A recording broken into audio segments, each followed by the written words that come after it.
정보가 있는 시사 토크쇼 장윤선의 팟짱. 아직도 홍삼만 드십니까? 홍삼만 드신 여러분 행복하십니까? 살림살이 좀 나아지셨습니까? 이제 마카 산삼을 드십시오. 마카 산삼. 잉카인들이 즐겨 먹었던 남미 페루의 산삼. 인체에 꼭 필요한 31가지 미네랄과 18종의 아미노산을 함유한 천연 종합 영양제.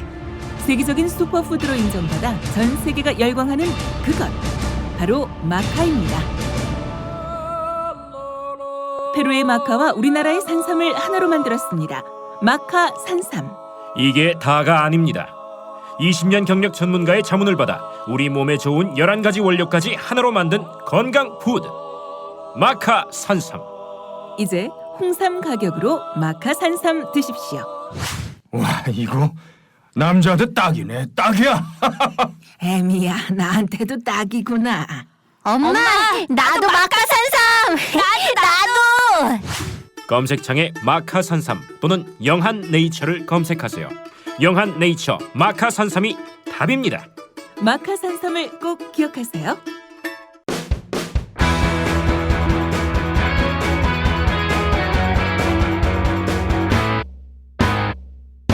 색깔 있는 인터뷰. 색깔 있는 인터뷰 시작하겠습니다. 최경환 경제부총리가 디플레이션을 우려하면서 임금 인상의 필요성을 강조한 데 이어서 이번에는 새누리당 유승민 원내대표가 여야 간의 최저임금 인상에 대한 가능한 합의를 도출하도록 최대한 노력하겠다 이렇게 밝혀서 그 발언의 진위에 대해서 노동계는 촉각을 곤두세우는 상황인데요.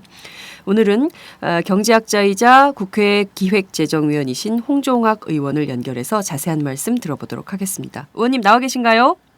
네, 안녕하세요. 네, 새봄 굉장히 목소리가 밝고 경쾌하십니다. 감사합니다. 감사합니다. 네. 네. 최경환 경제부총리가 최근에 국가경영전략연구원인가요? 이 강연에서 디플레이션을 우려했습니다. 이 같은 인식에는 좀 어떤 입장이십니까? 최경환 부총리께서 사실 취임 이후부터요, 그런 비슷한 얘기를 해왔습니다. 네. 그래서 크게 새로울 것은 없고요. 네. 다만 기획재정위원회에서 저뿐만 아니라 많은 위원들이 네. 이 디플레이션 가능성에 대해서 굉장히 우려를 표명하고 있는데, 네. 최경환 부총리는 그렇다고 해서 정책을 변화하고 싶지는 않다. 그다음에 자꾸 그렇게 디플레이션 얘기를 많이 하면 네. 실제로 경제 주체들에게 영향을 미쳐서 네. 경제가 더 나빠질 수 있다. 이런 얘기를 그동안 해왔거든요. 네. 그래서 공식적인 행사에서 외부 행사에서 디플레이션 얘기를 한 것은 다소 의외긴 한데요. 네. 그래서 저녁 때에 대해서 다시 말을 약간 번복을 했다면서요. 네네. 네. 그렇지만 기획재정위원회 와서는 계속적으로 발표한 것과 같은 비슷한 내용의 얘기는 계속했습니다. 네. 디플레이션이 우려되기는 하지만 그렇다고 정책을 바꿔서는 안 된다. 경제 주체들에게 영향을 주어서 경제가 오히려 더 나빠질 수 있기 때문에 이런 얘기를 했다는 건데 저희 일반의 시각으로 볼 땐 도대체 이게 무슨 말인지 좀 이해가 안 되는 상황인데요. 디플레이션이면 그 위기를 탈출하기 위한 새로운 정책을 도입을 해서 정책 변화를 당연히 해야 되는데 우려는 되지만 정책 변화는 하지 않겠다. 이건 좀 말이 안 되는 거 아닙니까? 어떻게 보십니까, 의원님께서는? 그러니까 저는 그거를 지난번에 한국은행 총재한테도 똑같은 질문을 했고요. 네네. 그래서 그것에 대해서 저는 이런 비유를 썼어요. 우리 예전에 교과서에 나와 있던 건데, 네. 영국이 전쟁에서 계속 지고 있었는데, 국민들한테 제대로 알리지를 않고, 그런 상황에서 1차 세계대전 때 데일리 메일이라고 하는 네. 신문이 네네. 과감하게 지금 전쟁 상황이 좋지 않다 이런 걸 보도를 해가지고 영국 국민들이 각성을 해서 영국이 전쟁에 이기는데 기여를 했다. 그게 언론의 자유를 얘기하는데 우리 어렸을 때 교과서에서 배운 일이잖아요. 네네. 저는 이것도 마찬가지로 지금 그 디플레이션 가능성이 굉장히 높은데요. 네. 이미 많은 경제학자들이 한 2년 전부터 지금 경고를 해오고 있고요. 네. 실제로 그 한 2년 전부터 경제학자들이 경고해온 것이 지금 현실화되고 있다 이렇게 봐야 됩니다. 근데 소비자 물가 지수는 아직 조금 느려서 영향을 안 받고 있는데요. 지금 생산자 물가 지수는 사실상 2년째 지금 마이너스 물가를 계속 보이고 있거든요. 네. 그런 의미에서 이게 지금 엄청나게 그 중요한 일이고, 그다음에 이게 사실 디플레이션이라고 하는 것이 지금 굉장히 추상적으로 논의가 되고 있는데요. 네. 디플레이션이 실제 현실화되면 네. 그야말로 인플레이션보다 훨씬 더 무서운 무시무시한 엄청난 충격이 오게 됩니다. 사실 그 얘기를 좀 드리고 싶은데요. 네. 그러니까 인플레이션이 오게 되면 왜 그 빚을 빌린 사람은 이익을 보는 거 아니겠어요? 네. 그러니까 이제 빚을 빌려서 그다음에 물건을 산다거나 뭐 부동산 투기를 한다거나 뭐 이러면은 그 집값도 오르고 그다음에 기업의 네. 경우에 물건 만들어서 팔면 그 물건값 오르니까 네. 이익도 많이 나고 이런 거잖아요. 네네. 그래서 전반적으로 기업은 이익이고 그다음에 소비자는 손해를 보고 그다음에 돈 빌려준 사람은 손해를 보고 그다음에 돈 빌린 사람은 이익을 보고 뭐 이런 상황이잖아요. 네네. 그 디플레이션은 정반대가 되거든요. 그러니까 기업이 돈을 빌려서 투자를 하게 되면 네. 그 투자해서 만들어낸 물건값이 떨어지니까 원래 예상보다 그 기업은 손해를 보게 되겠죠. 네네. 반면에 지금 현실에 이미 그렇게 그런 현상이 나타나고 있는데 5만 원권이 그 금고로 퇴장하는 게 굉장히 늘어나서 지금 국회에서 많이 그 우려하고 있었거든요. 네네네. 그러니까 이렇게 그 금고 속에 돈을 갖고 있는 사람들이 이익을 보게 되는 거죠. 그다음에 이제 빚을 얻은 사람들이 큰 손해를 보게 되어서 네. 지금 1,000조가 넘어가는 이 막대한 그 가계부채를 지고 있는 사람들이 네. 이제 큰 문제가 될 것이고요. 네. 가장 큰 문제는 빚을 얻어서 집을 산 사람들. 이분들이 아마 큰 타격을 입을 가능성이 있다는 것이죠. 네. 그러니까 이분들이 대비할 수 있도록 정부가 정확하게 그 정보를 제공을 해야 되는데 네. 정부는 지금 빚으로 집 사라고 자꾸 정책을 이렇게 펴고 있잖아요. 네. 그러니까 이 정보를 디플레이션 정보를 제대로 안 주면 지금 정부 말을 잘못 듣고 빚을 얻어서 집을 산 사람들은 앞으로 큰 손실을 볼 가능성이 있다는 거죠. 예컨대 어느 정도의 저희가 좀 상상이 안 되는 규모여가지고요.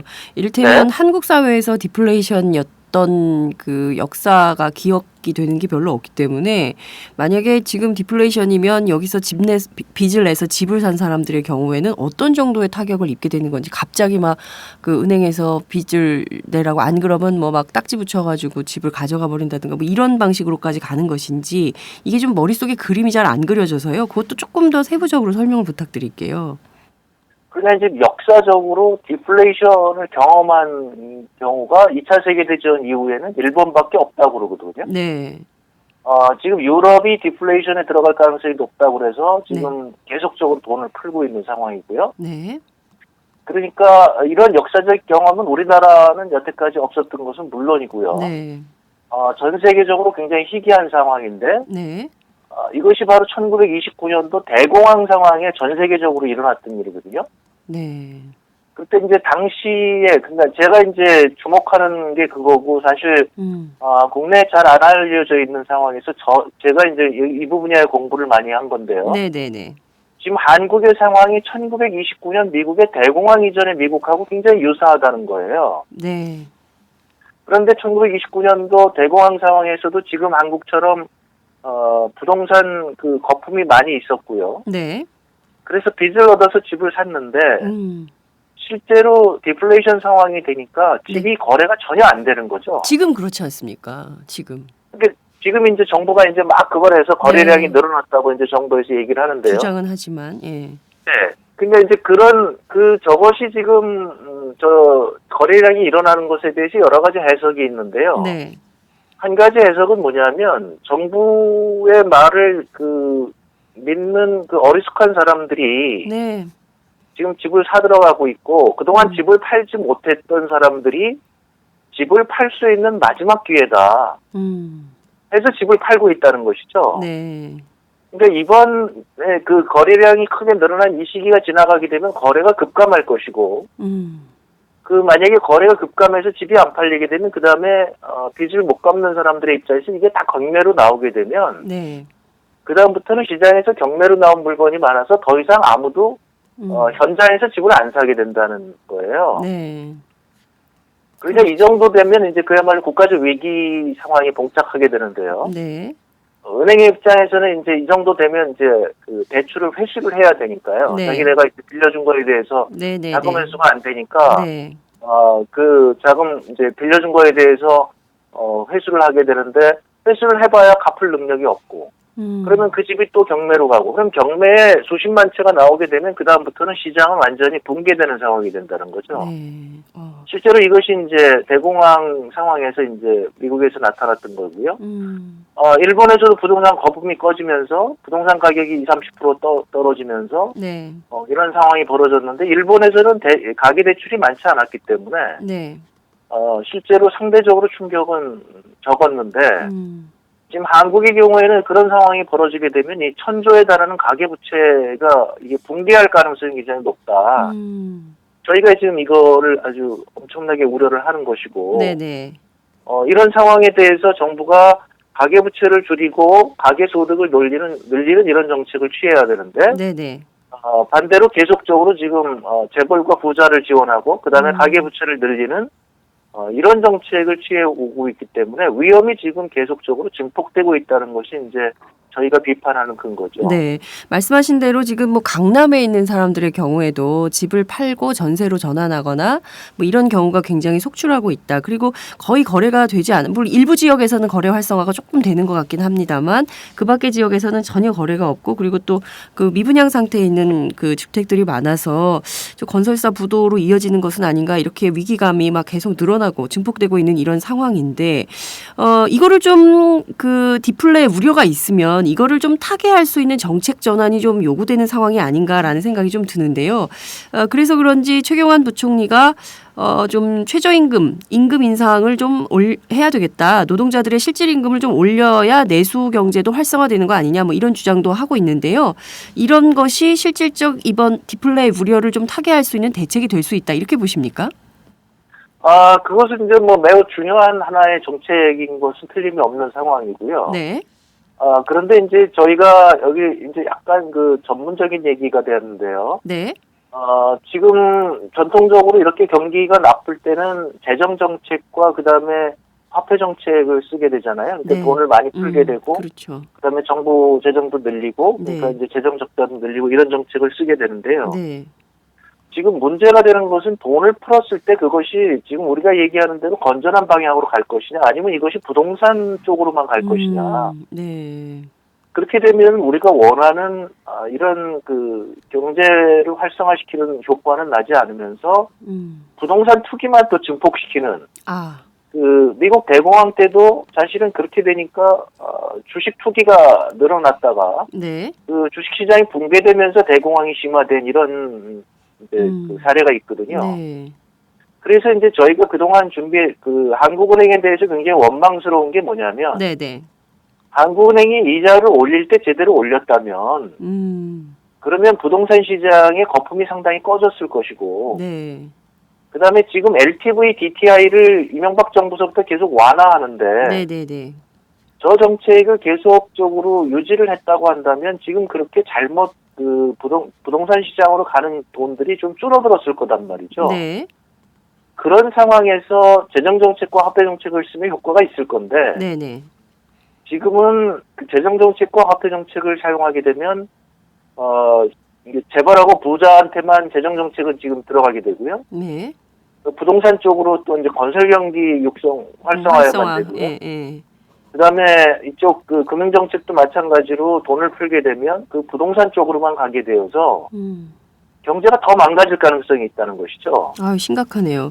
그렇지만 네. 지금 그 미국에서 올 하반기에 금리를 올리게 되면 우리도 뭐 따라서 올릴 수밖에 없지 않겠냐. 뭐 이런 얘기도 나오던데요. 그 점은 좀 어떻게 보십니까? 우리도 덩달아서 올리게 될 거다. 미국에 따라서. 예.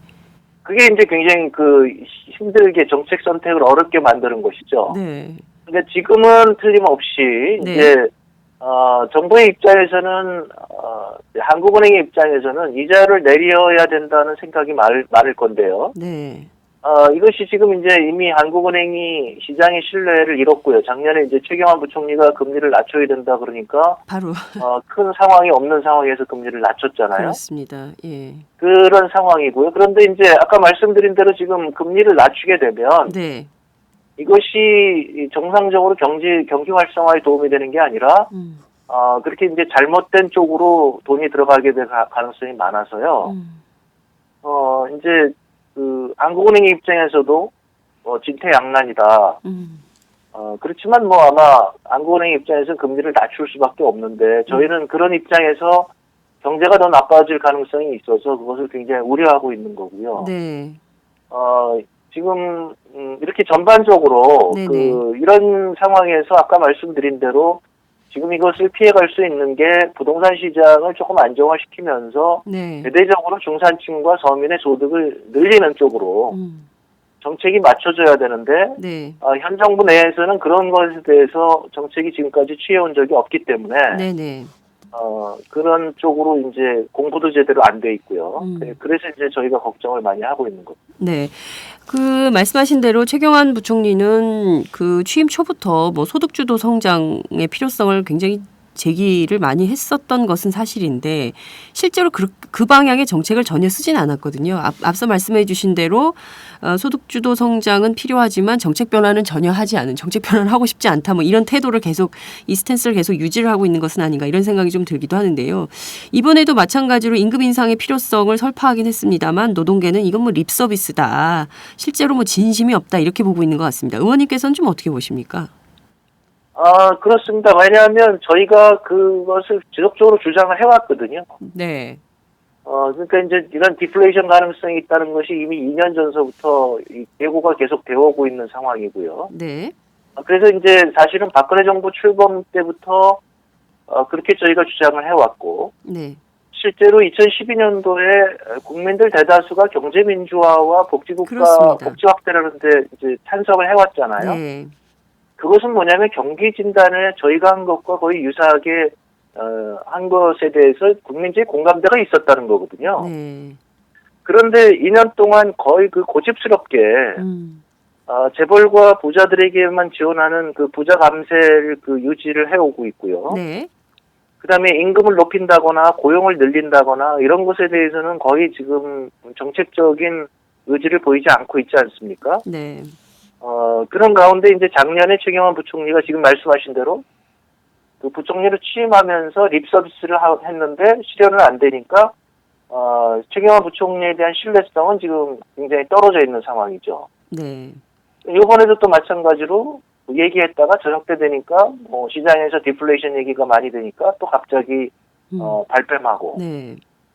이런 방식이니까 경제 상황은 지금 굉장히 어렵고 사실 이것은 국민들은 이미 한 2, 3년 전부터 다 느껴오는 거거든요. 그렇습니다. 네. 시장이 싸늘하게 식어가고 있고 모두 다 고통을 겪고 있는데 정부는 난데없이 국민들을 돕는 게 아니라 저 잘 나가는 재벌들만 계속 돕고 있으니까 굉장히 실망감이 큰데 네. 이런 것이 이제 문제가 되고요. 다행히 이제 여당의 원내대표인 유승민 대표가 그래도 합리적인 분이라서 네네. 이런 최경환 부총리도 이런 얘기를 했으니까 적극적으로 최저임금 인상 같은 걸 검토해 보겠다 이렇게 얘기한 것이 이제 조금 희망이라면 희망일까요? 네. 실제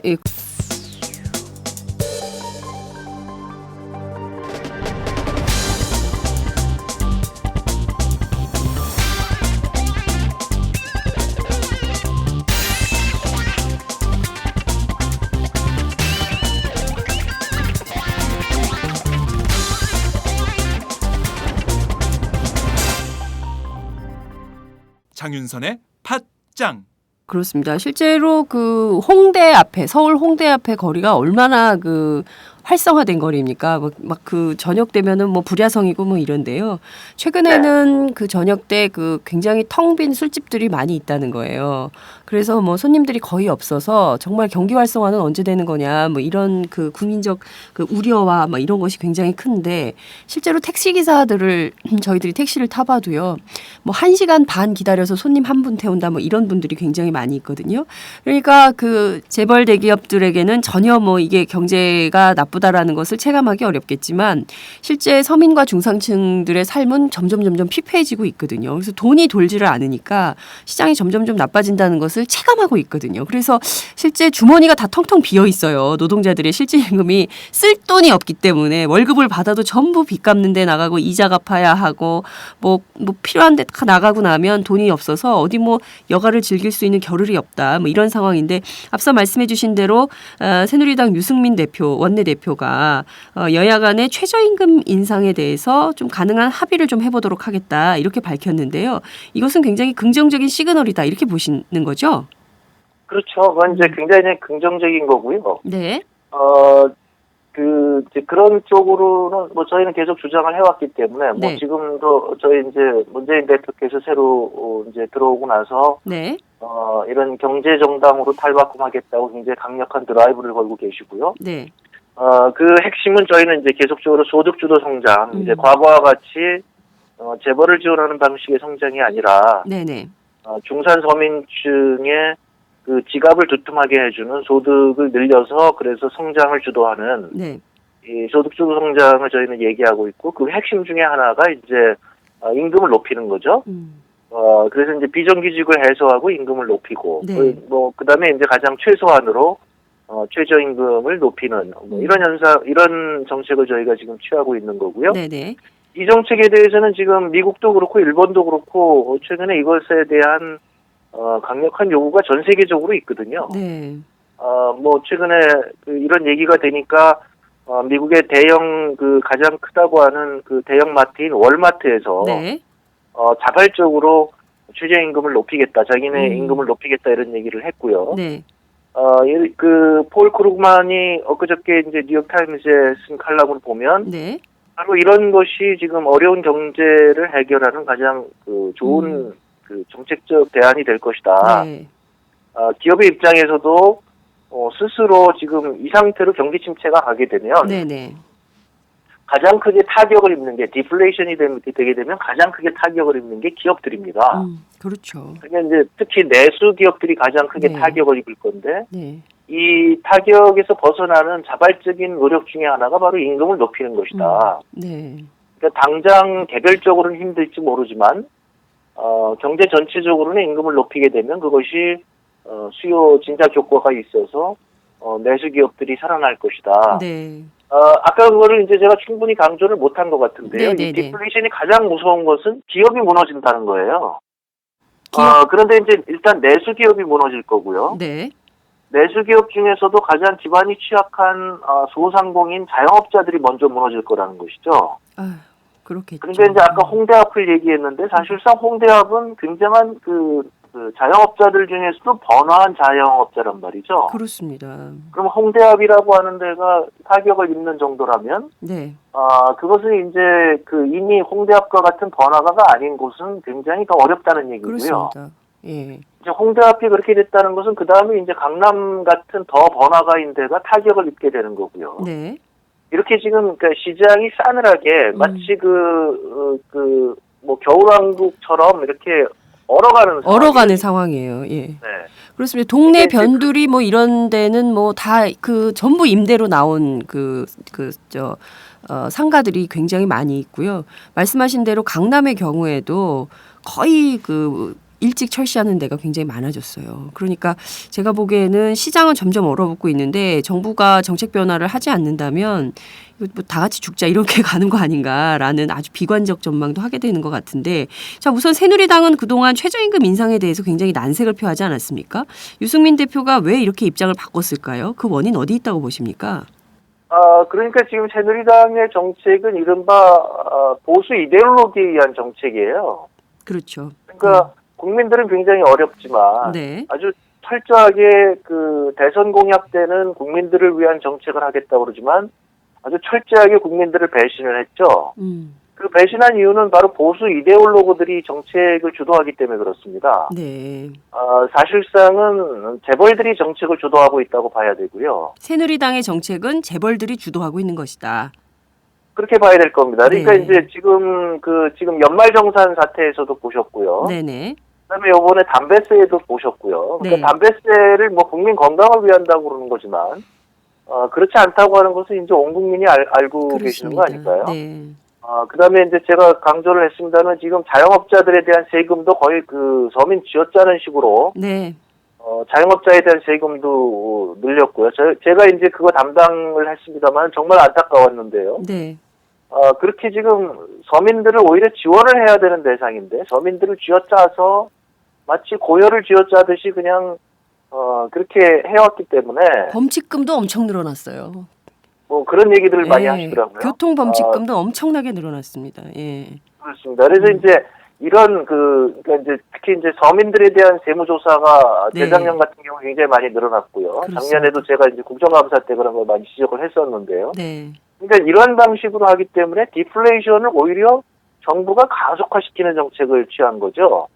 예. 그러니까 이 사태가 지금 엄청나게 중요한 사태인데 네. 정부는 지금 바로 그렇게 국민을 배반하는 그런 정책을 취하고 있다고 이렇게 봐야 될 것 같고요. 이런 게 사실 그 위험한 것 중에 하나가 바로 1920년대에 미국이 그랬거든요. 그래요. 대공황 때. 국민들이 예. 굉장히 어려운데 네. 그 보수 이데올로기에 의해서 이렇게 이런 상황으로 가다 보면 경제는 좀 더 좋아질 것이다. 그러니까 오히려 임금이 더 떨어져야 된다고 주장을 했고요. 네네. 왜냐하면 임금이 더 떨어지게 되면 기업이 더 좋아지니까 그러면 자동적으로 이제 기업들이 살아날 것이다. 뭐 진짜 이런 얘기까지. 하나는 알고 둘은 모르는 거 아닙니까? 그거는 진짜. 그러니까 이제 예, 그런 말도 정책을 안 고집을 되는 하다가 보니까 망하게 되는. 대공황이 굉장히 길어졌고 네. 이제 그 대공황이 굉장히 심화가 됐던 것이죠. 음. 근데 제가 우려하는 상황은 우리나라에서 우려하는 상황은 또 뭐냐면요. 이렇게 디플레이션 우려가 심각한데 네. 언론에서 전혀 보도를 안 하고 있습니다. 여기 팟짱이 보도하고 있습니다. 그러니까요. 근데 이제 그게 저희가 이제 그 지난번 같은 경우에 한국은행에 대해서 저희가 업무 보고를 받을 때 네. 뭐 저를 비롯 저는 뭐 굉장히 심각하게 얘기를 했고요. 그다음에 여야 의원들 상당수가 디플레이션 우려에 대해서 지적을 했거든요. 네. 그런데 언론에서 거의 보도를 하지 않았습니다. 왜냐하면 이 언론은 계속적으로 부동산의 그 활성화, 뭐 부동산 봄이 왔다, 뭐 부동산 집 살 때다, 뭐 거래가 뭐 많다 이런 얘기를 하고 있기 때문에 실제로 이제 광고주들이 상당수가 다 부동산 업자들 아니겠습니까? 그렇습니다. 건설 그러다 회사 보니까- 광고가 제일 많습니다. 네. 그러면 국가적 위기가 지금 다가오고 있는데 언론이 완전히 기능을 상실했다는 것이죠. 이것이 이제 저는 굉장히 지금 우리를 더 위험에 빠뜨리는 거 아닌가. 네. 뭐 디플레이션의 가능성은 지금 상당히 지금 현실화돼 있고 네네. 얼마나 더 심화될지는 사실상 아무도 예측할 수 없는 상황인데 네. 국가 전체가 지금 무방비 상태라는 점, 이 점이 저는 더 굉장히 중요한 것이 아닌가 이렇게 위험한 것이 아닌가 이렇게 생각하고 있습니다. 네. 최경환 부총리나 유승민 원내대표가 임금 인상을 통해서 이 디플레이션 위기를 좀 극복해 보자 그 가능성이 있다라고 생각을 했을까요? 실제 뭐 유승민 대표는 최소한 뭐 정부가 최저임금을 인상을 하면 우리 사회 양극화 해소의 수단이 좀 될 수도 있을 것이다 이런 입장도 밝혔는데 이것은 좀 어떻게 보십니까? 그러니까 이게 재밌는 게요. 네. 여담으로 말씀을 드리자면 사실상 지금 박근혜 정부의 정책을 위반한 분이 유승민 대표거든요. 2007년도에. 아 그런가요? 예. 그 당시에는 이제 굉장히 그 박근혜 대통령하고 친했던 네 그야말로 맞습니다. 예, 비서실장을 친박의 원조죠. 원박이라고 네, 그러는가요? 원박. 뭐 그래갖고 맞습니다. 이제 그래서 그 당시에 그 이해운 의원과 그다음에 유승민 의원이 이게 보수 경제 정책입니다. 이 줄푸세라고 하는 것이요. 그래서 네. 부자 감세하고 그다음에 규제 완화하고 그다음에 노동자들에 대해서 강력한 법치를 주장하고 이런 거거든요. 네. 그런데 이분들은 이제 상당한 합리성이 있어서 지금은 좀 상황이 바뀌었기 때문에 그 정책을 좀 바꿔야 된다는 얘기들을 요즘 피력하고 계신 것 같고요. 네. 오히려 이 정책이 재벌들에게 굉장히 유리한 정책이기 때문에 이 정책을 계속 고집해야 된다는 것이 지금 최경환 부총리 같은 이런 이데올로그 그리고 지금 예를 들면 청와대나 지금 여당 핵심 정부 당정청의 경제 정책의 핵심들이 바로 이런 그 뭐라 그럴까요? 이 교조주의적인 이런 네. 정책을 취하고 있는 것이죠. 그런 면에서 본다면 저는 유승민 대표 같은 네. 합리론자들이 좀 더 목소리를 내야 되지 않는가 이런 생각을 하고 있습니다. 네. 저희 야당은 일관되게 주장을 하고 있기 때문에 네. 여당의 태도 변화가 있으면 금방 정책적 변화는 가시화될 거라고 생각을 합니다. 아, 그렇군요. 새정치민주연합에서는 최저임금 10,000원 시대를 열어야 된다라는 주장을 오래전부터 해왔는데요. 뭐 여야 협의 과정에서 어떻게 결정될지는 모르겠습니다만 최소한 최저임금이 어느 정도 뭐 해마다 뭐 10원이 오를 때도 있었고요. 뭐 100원이 오를 때도 있었고 100원이면 많이 오른 거고 뭐 거의 뭐 언젠간 10원이 올라가지고 참 도대체 어떻게 이런 정책 결정을 할 수 있나 이렇게 비판도 많이 받았는데 지금 상황에서 최저임금이 얼마나 올라야 저임금 노동자들의 비중을 상당히 좀 줄일 수 있다 이렇게 완화할 수 있다 이렇게 보십니까?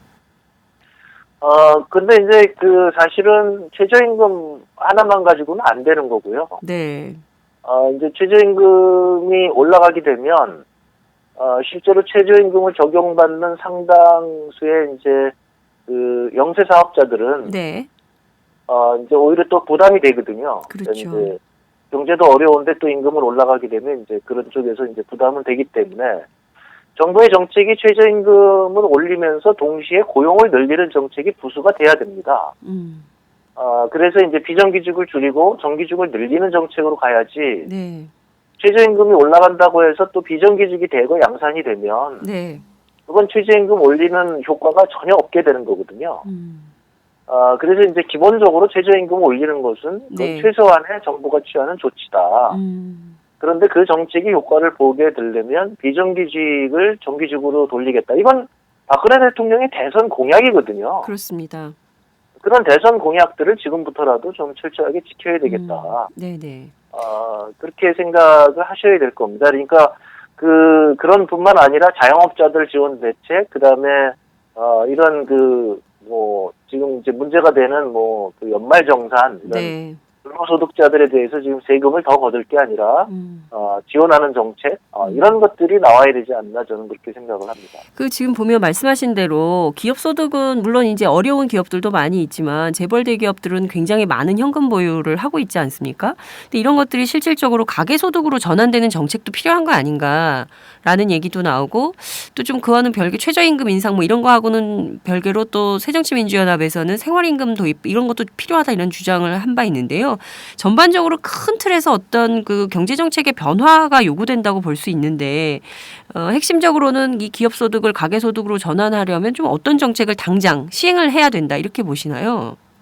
이제 가장 손쉬운 것은 이제 좀 강제적인 방식이죠. 강제적인 방식이요. 예. 네, 그러니까 이제 지금 법인세 인상에 대해서 아주 거의 이제 정역화시켜서 네. 재벌들 절대 안 세금을 된다. 한 푼도 못 옮기겠다 이렇게 하잖아요. 네. 그러니까 재벌들 세금을 좀 올리고, 그 다음에 재벌들 세금을 지금 5조, 6조 원씩 매번 깎아주고 있거든요. 네. 그런 돈, 그 다음에 이제 불필요하게 지금 낭비되는 재정들이 굉장히 많습니다. 그러면 한 1년에 제가 그런 거 이렇게 여기저기서 모으면 1년에 한 10조쯤 될 것 같은데요. 네. 그럼 1년에 한 10조 원 정도를 이렇게 중산 서민층을 위해서 쓴다고 한다면, 네. 그것이 바로 이제 직접적으로, 그 재벌들에게 그동안 이제 굉장히 지원을 했던 그 세금들, 깎아줬던 세금을 다시 정상화시키면서, 네. 그걸 가지고 그동안, 불필요하게 이제 세금을 많이 걷었던 중산층, 여기에다가 지원을 해주고, 저소득층 지원을 해주게 되면, 지금 말씀하신 대로, 그런 이제 자금 순환 효과가 좀 생기게 되죠. 네. 그렇게 그것을 이제 필두로 해서 네. 이제 그렇게 해서 아까 이제 최저임금과 생활임금 얘기를 하셨는데 네. 그러니까 지금 최저임금은 지금 최저임금에 해당되시는 분들만 효과가 있는 거 아니겠어요? 네. 그러니까 최저임금보다는 조금 높지만 네. 우리가 통상적으로 생활하기에는 부족한 그런 임금을 받고 계시는 분들 굉장히 많죠. 그런 분들에게 일단 여유가 있는 이제 그 공공기관이라든가 대기업부터 먼저 생활임금제를 채택을 하게 된다면 네. 효과가 있게 될 것이고요. 이런 정책들이 이미 1929년도 대공황 당시에 그 이른바 당시에는 케인즈 이론이 나오기도 전입니다만 네. 이런 대대적인 케인즈 정책이 필요한 때다 지금. 그 혁명적인 사고의 전환, 그 예. 혁명적인 정책의 전환, 이런 것이 있지 않으면 지금 엘사가 잘못 휘둘러서 지금 싸늘하게 식어가는 네. 그 동토로 변하기 전에 네. 빨리 온기를 유지를 해야 되지 않겠느냐. 네. 이런 것들이 지금 일반적인 지적들이죠. 그러니까요. 이대로 레딧고는 안 될 것 같습니다. 그 말씀하신 대로 정말 그 혁명적인 정책의 전환이 요구되는 때이다. 특히 경제 부분에서 그렇다라고 볼 수 있을 것 같은데요. 문재인 대표 시대 경제정당론을 굉장히 강조를 하고 있습니다. 유승민 원내대표는 이렇게 임금 인상을 주장을 하고 있고 이런 상황인데 그렇다면 새정치민주연합에서는 좀 이런 원내대표의 주장에 발맞춰서 좀 새로운 경제정책들을 좀 마련해야 될 것 같은데 핵심적인 것은 뭐가 될 수 있을까요? 저희는 그동안 유지해 왔던 것들이죠. 네. 그 정책들을 지금 다시 재정비하는 그런 지금 작업을 하고 있습니다. 그런데 2012년도에 양당이 공이 제대로 된 정책을 저는 내놨다고 생각을 하고요. 박근혜 대통령의 공약만 제대로 지켰어도 이런 상황은 되지 않았을 거라고 이제 생각을 하는 거죠. 네. 그래서 이제 저희는 지금 사실상 그동안 그 당시 얘기했던 경제 민주화라고 하는 것이 아까 말씀하신 이제 기업의 소득을 가계 소득으로 돌리는 이런 거 아니겠습니까? 네. 근데 저희는 지금 이제 그런 정책들을 다시 재정비를 해서 보다 본격적으로 이제 이제 가계 소득을 늘리는 이런 정책들을 지금 취하려고 하고 있는 거고요. 그런 정책들에 대해서 이제 핵심적인 것은 역시 우리나라를 정상적인 시장 경제로 환원하는 정책들입니다. 네. 그래서 이제 최근에 이제 저희가 경쟁 촉진 정책 이렇게 해가지고 경쟁 촉진 3법 이런 것들을 이제 발표를 했었는데요. 네네. 예를 들면 지금 이제 자동차 부품 같은 경우에요. 네. 그거가 지금 독점이 되고 있잖아요. 네. 그러니까 자동차 회사들이 만드는 제품만 지금 순정품이라고 해서 비싼 광고를 값으로 하고 팔리고 있죠. 있고. 예. 네. 그다음에 이제 똑같은 품질의 중소기업이 만드는 것은 거의 거래가 되지 않는 네. 이런 것들을 이제 제도를 바꾸고요. 예를 들면 지금 휴대폰 요금 같은 경우도 낮추기 위해서 새로운 경쟁을 촉진하는 정책을 써야 된다. 네. 이제 제가 얘기했던 이제 맥주 시장 같은 경우에 네네네. 지금 대기업들이 그렇게 지금 장악하고 있는데 네. 중소 맥주가 활성화되는 그런 정책을 취해야 된다. 그러니까 전체적으로 중소기업이나 자영업자들이 제대로 경쟁할 수 있는 그러니까 독과점 대기업을 위한 정책이 아니라 네. 중소기업, 소상공인, 자영업자들이 활성화되는 이런 경쟁 촉진 정책을 지금 또 하나의 축으로 저희가 이제 아마 제시를 할 겁니다. 네. 이런 노력들이 직접적으로 중산층 서민의 세금을 줄여주고 그래서 소득을 늘리고 그다음에 생활비를 줄이고 네. 그다음에 경쟁을 촉진해서 기업들을 살리고 그다음에 이제 기업 활성화 정책. 그러니까 지금까지 정부가 하는 기업 활성화 정책이라고 하는 것은 사실상 재벌 지원 정책으로 멈췄기 때문에 네. 그런 게 아니라 진짜 기업으로 활성화하는 이런 정책들. 이런 것들을 저희가 지금 이제 제안을 하고 있는 거죠. 네, 알겠습니다. 오늘 말씀 정말 잘 들었습니다. 한국 경제에 꺼내기만 하면 우울한 감정이 드는데요. 특히 이제 디플레이션 우려가 점점 깊어지면서 그리고 또 체감하는 생활 지수가 너무 끔찍해서 그것을 좀 정책적 전환으로 타개할 수는 없나. 그것이 늘 국민들의 관심거리이고 좀 지켜보는 관전 포인트이기도 합니다. 국회에서 조금 더 적극적으로 국민을 생각하는 경제 정책을 좀 써주시면 좋겠다. 이런 당부의 말씀을 드리면서 오늘 말씀 여기까지 듣도록 하겠습니다. 고맙습니다. 네, 언제 시간이 되면요. 네. 지금 이제 말씀을 못 드렸는데 지금 우리 상황이 아마 이제 디플레이션이 만약에 더 심화가 된다면 네. 우리 상황과 1929년도 미국의 상황이 얼마나 똑같은지를 한번 보시면 네. 그 심각성을 더 이해를 하실 것 같은데 언제 시간이 되면 그런 얘기를 만약에 디플레이션이 더 심화되면 뭐 어쩔 수 없이 그런 얘기를 해야 되겠죠. 네. 그런 이미- 기회가 예. 안 왔으면 좋겠네요. 네. 그렇습니다. 그렇긴 합니다만 비교해서 말씀하실 수 있는 기회를 반드시 마련하겠습니다. 네, 네, 알겠습니다. 고맙습니다. 네, 감사합니다. 네, 지금까지 새정치민주연합 홍종학 의원과 함께했습니다.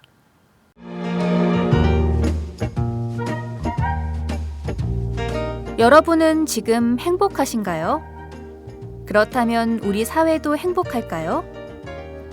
나는 그럭저럭 행복하다고 말할 수 있을 것 같은데 두 번째 질문에도 자신 있게 네라고 말할 수 있을까요? 무엇이 나뿐만 아니라 우리까지 행복하게 만들까요? 우리도 행복할 수 있을까는 오연우 오마이뉴스 대표 기자가 행복지수 1위 국가 덴마크를 심층 취재해 그들이 행복한 이유를 분석한 책입니다. 오연우 기자가 들려주는 생생한 사례와 깊이 있는 통찰. 이 책은 모두가 행복한 세상을 만들기 위해 우리가 무엇을 해야 할지를 제시해 줍니다. 오마이북이 만든 책, 우리도 행복할 수 있을까?